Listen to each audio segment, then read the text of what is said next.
살아계신 하나님의 말씀 시편 89편 14절 말씀 같이 보도록 하겠습니다. 시편 89편 14절입니다. 의와 공의가 주의 보좌에 기초라. 인자함과 진실함이 주 앞에 있나이다. 아멘. 네, 저 여러분들이 하나님의 자녀로서 살아가고 있습니다. 하나님의 자녀로서 이 세상을 살아가면서 사실 하나님은요, 우리 인간을 만드시고 인간을 처음 만드시면서 창조하시면서 우리 인간에게 주신 축복, 우리 인간에게 원하시는 부분이 있었습니다. 창조에 대한 원리죠. 창세기 1장 27절 28절에 보면 하나님의 형상대로 우리 인간을 만드셨고, 그 하나님의 형상을 따라서 지어진 모든 것들에 대한 지배할 수 있는, 통치할 수 있는, 하나님이 다스릴 수 있는 권한을 하나님의 형상을 가진 인간에게, 저와 여러분들에게 허락하셨습니다.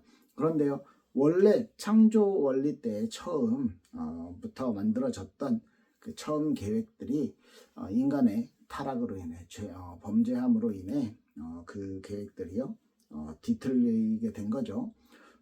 하나님의 어떤 원래 창조 때부터 이제 이어나가고자 했었던 인간들이 자신의 스스로의 선택으로 하나님의 위대하심과 하나님의 크심을 인정하고 그것을 따라서 하나님의 원리를 따라서 이 세상에서 살아갈 때, 그때 그 하나님의 창조의 처음에 창조의 원리가 유지될 수 있었습니다. 그런데 저와 여러분들에게 하나님께서 지금 지금은 아담 때와는 처음 창조 때와는 좀 다른 모습이죠. 우리는 그때 이후로 망가져 있는 세상에 살고 있고, 그 속에서 부딪히고 갈등하고 또 어려움을 견디고 힘듦을 이겨내고 살아가고 있습니다. 비록 이 죄와 어떤 타락 속에, 타락된 세상 속에 있지만 하나님의 다스림을 받고 있는 하나님의 백성으로서 살아가고 있는 것이죠. 자, 그것을 위해서 하나님께서 재창조의 역사를 허락하신 겁니다. 처음 창조 이후에 예수 그리스도를 통해서 완전히 새롭게 하나님의 백성으로서 영원한 천국을 바라볼 수 있는, 영원한 천국을 체험할 수 있는 상태로 재창조 해 주신 거죠.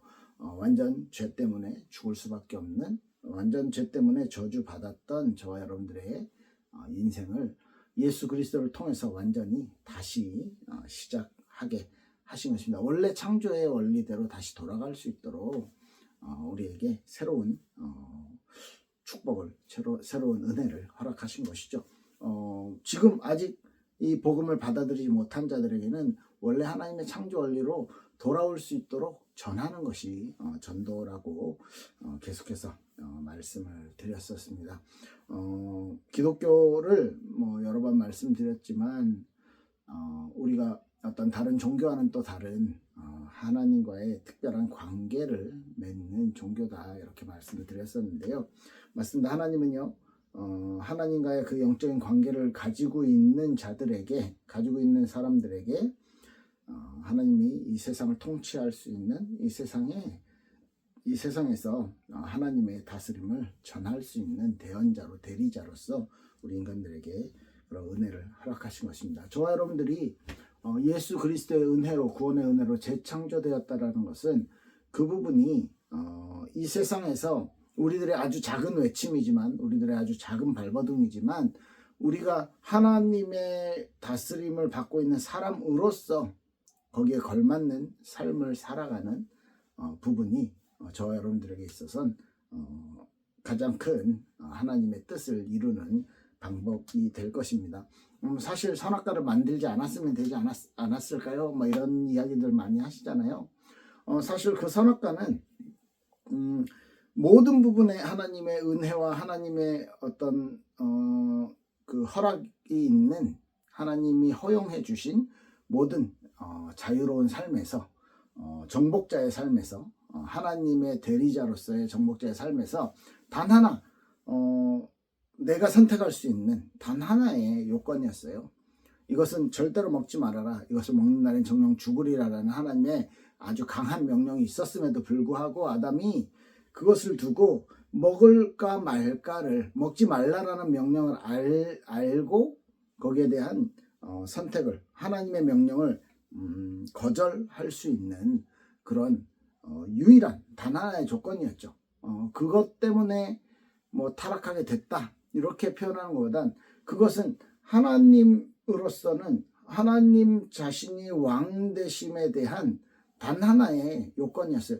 다른 건 다 네가 마음대로 할 수 있고 아담과 하와에게 자유를 주셨는데 이거 하나만큼은 나를 기억하고 하나님의 다스림 속에 너 또한 모든 세상을 다스릴 수 있는 권세를 하나님이 아담에게 주셨다라는 것을 기억하게 만드는 도구였다는 것이죠.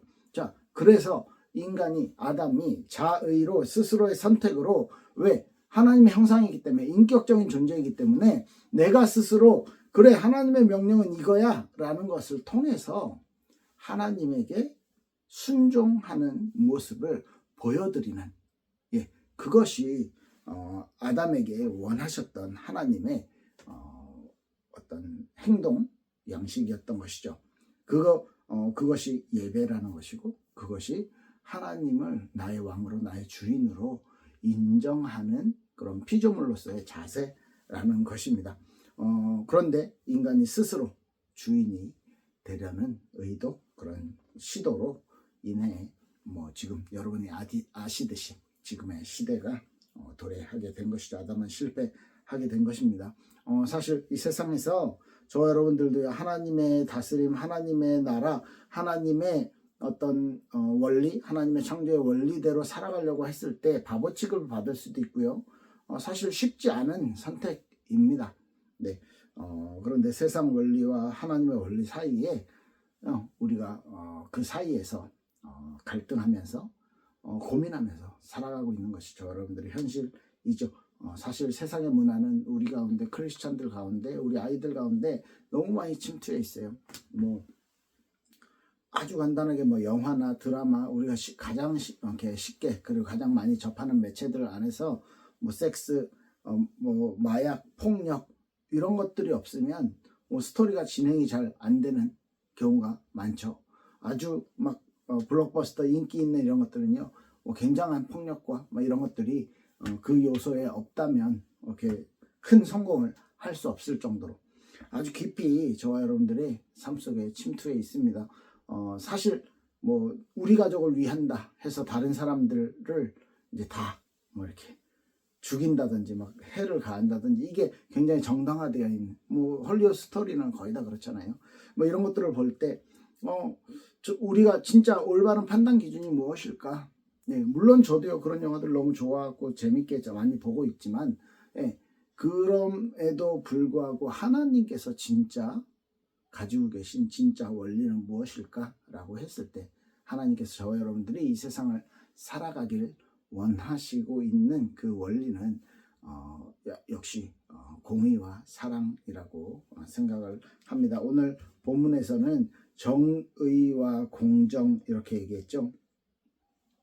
하나님의 의와 그 공정함이 있고, 그리고 인자함과 진실함이 주 앞에 있다.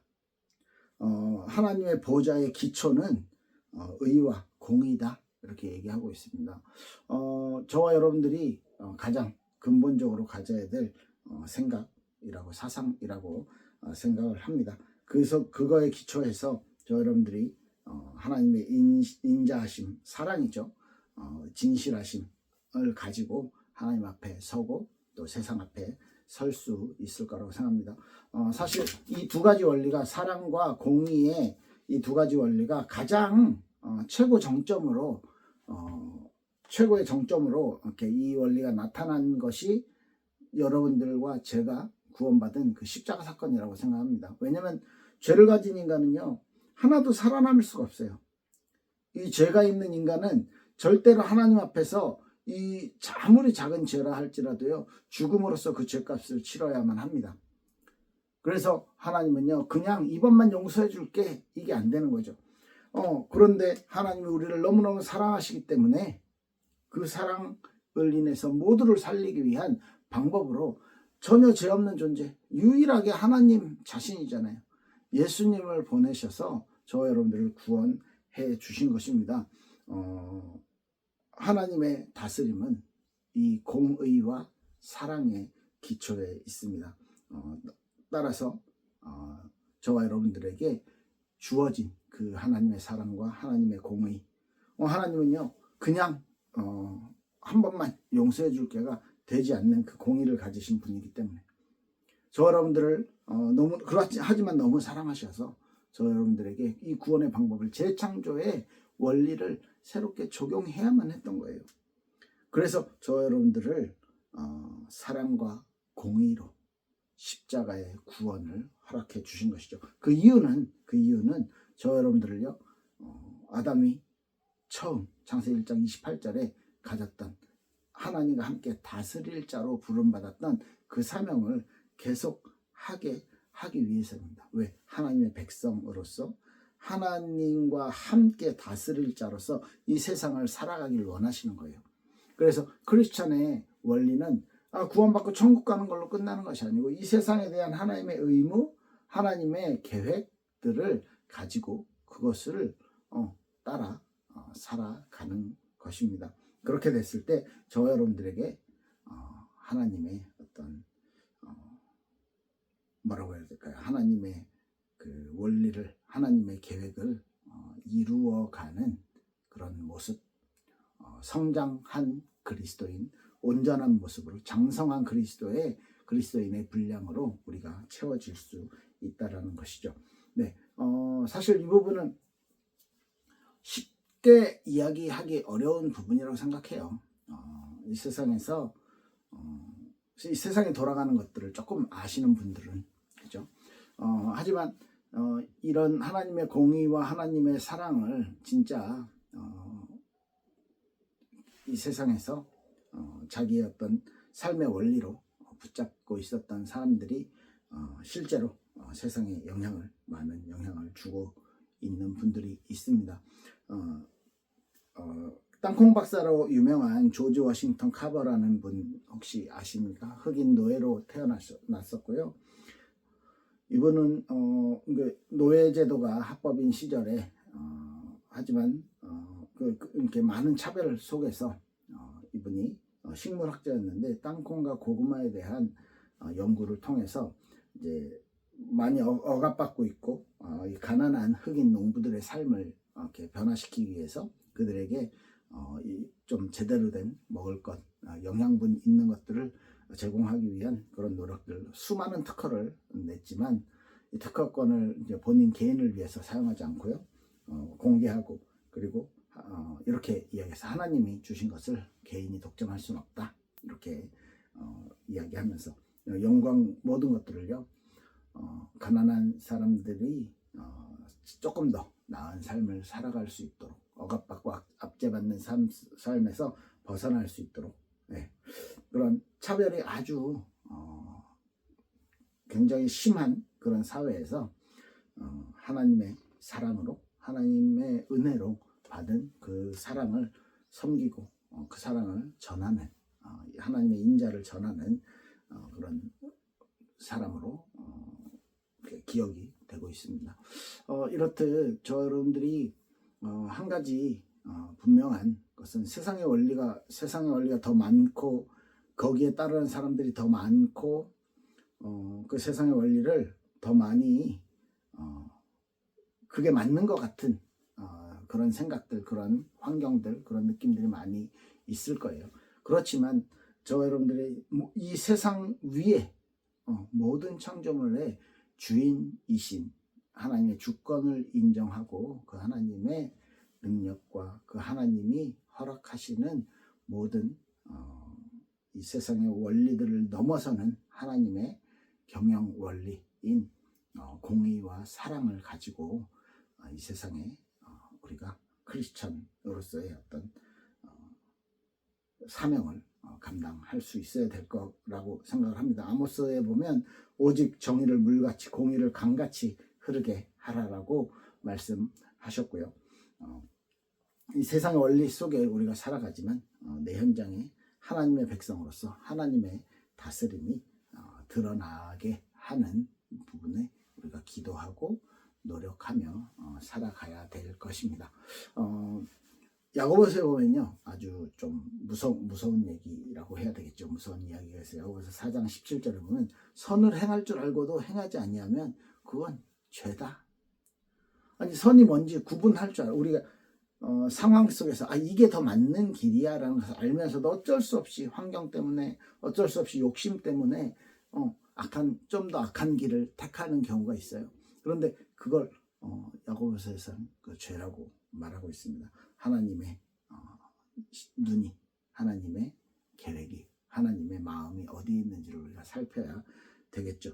시편에 보면, 시편 9편에 보면 하나님이 그들의 어떤 가난한 자들의 부르짖음, 억압받는 자들의 그런 억울함을요 기억하신다라고 말씀하고 있고요. 절대 잊지 않으신다라고 말씀하고 있습니다. 이 세상이 복잡해서 옳고 그름을 따지기가 어려운 그런 상황들도 있을 거예요. 우리는 답을 모릅니다. 그런데 하나님의 경영 원리, 공의와 사랑이라는 이 원리를 가지고 내 관련된 삶, 우리 주변에 내 일과 만남 속에 지속적으로 적용해 보려고 노력한다면 하나님과 함께 이 세상을 경영하는, 이 세상을 살아가는, 이 세상을 다스리는 자로서, 하나님의 백성으로서의 어떤 삶의 모습들이 갖춰지게 될 것입니다. 이게 맞다 저게 맞다가 아닙니다. 저 여러분들에게 우리의 양심과 우리의 신앙으로 주신 하나님의 음성들을 기울여야 될 것입니다. 세상에 답이 없는 많은 문제들도 있잖아요. 사회 약자들에 대한 그다음에 사회의 어떤 부조리, 예를 들면 이 지구의 어떤 자원에 대해서, 에너지에 대해서, 심각한 환경에 대해서, 그다음 자연재해에 대해서도, 그리고 어떤 불의함, 이 인간 사회에 있어서의 불의와 어떤 굉장히 잔인한 이런 모습들, 모든 것 속에서 하나님의 공의라면, 하나님의 사랑이라면 어떻게 우리가 행동해야 될까? 이런 부분들이 하나씩 잡혀져야 돼. 이렇게 정리돼 나가야 될 거라고 생각합니다. 사실 구체적인 답들은 이렇게 전부 각각 다른 환경과 다른 상황이기 때문에 개인의 어떤 신앙과 그리고 개인의 어떤 선택 속에서 이루어져야 되겠지만, 우리의 삶의 어떤 방향, 우리의 마인드, 우리의 어떤 분명한 목표는 하나님의 다스림이 이 땅에 이루어지기 위해, 그래서 그 다스림 안에 들어온 사람들이 많아질 때, 하나님이 정한 때가 되었을 때 하나님의 어떤 최후의 심판, 재림, 예수님의 재림까지 우리가 기다리는 그런 신앙들을 함께 가져야 될 것입니다. 그래서 언제든지 저 여러분들이 말씀을 보면서 그 말씀 안에서의 하나님의 음성들을 찾아야 될 것이고요.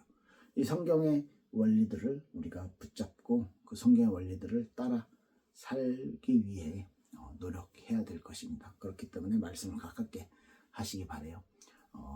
어떤 판단의 순간에 말씀이 기억나도록, 어떤 선택의 순간에 말씀이 나를 움직일 수 있도록, 그게 저 여러분들의 어떤 삶의 중요한 삶의 방법이 될 것입니다. 같이 기도하겠습니다. 살아계신 하나님, 감사를 드립니다. 저와 우리 모든 말씀을 듣는 성도들의 모든 삶 속에 하나님의 나라가, 하나님의 능력이, 하나님의 은혜가 임하기를 소원합니다. 하나님의 창조의 원리, 하나님의 이 세상 경영의 원리대로 사랑과 공의, 이 원리를 가지고 이 세상을 바라볼 수 있도록 우리의 마음과 우리의 생각과 우리의 어떤 능력을, 우리의 실력을 키울 수 있도록 하나님 축복하여 주시옵소서. 최고의 은혜로, 십자가의 사건으로 하나님의 공의와 사랑을 우리에게 설명해 주셨듯이 우리도 예수님의 발자취를 따라 갈 수 있는 은혜를 허락하여 주시옵소서. 감사를 드립니다. 예수 그리스도의 이름으로 기도했습니다. 아멘. 네, 감사합니다.